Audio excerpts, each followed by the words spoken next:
En definitiva, com a coordinador, les tasques a desenvolupar o les tasques que fem al dia a dia és, primer de tot, durant la setmana supervisem tots els entrenaments, que hi hagi una qualitat en els entrenaments, que les consignes siguin les que busquem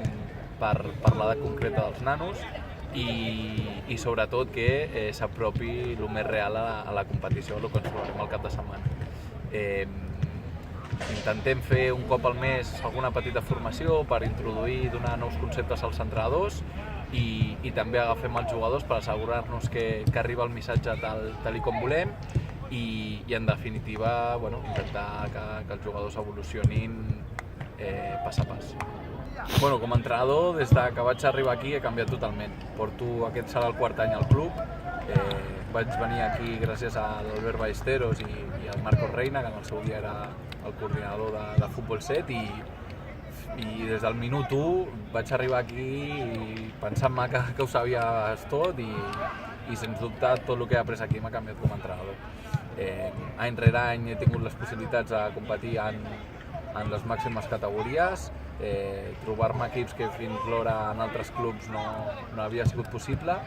i gaudir experiències i moments inolvidables que a pocs clubs és difícil viure. Entrenant al Sant Cugat vol dir ser del Sant Cugat i un cop entres aquí, no sé què passa, però et transformes i estàs disposat a fer el que sigui pel club. Llavors, ara l'equip està en una situació difícil, estan buscant algú que es pugui encarregar d'aquest repte i mentrestant tenen la meva mà per intentar ajudar i donar el meu puntet en allò que sigui necessari. La diferència que he trobat del Sant Cugat amb altres clubs amb els que he estat o que he pogut parlar amb altres companys és, primer de tot, el sentiment aquest de pertinença que tenen tant entrenadors com jugadors. Jo crec que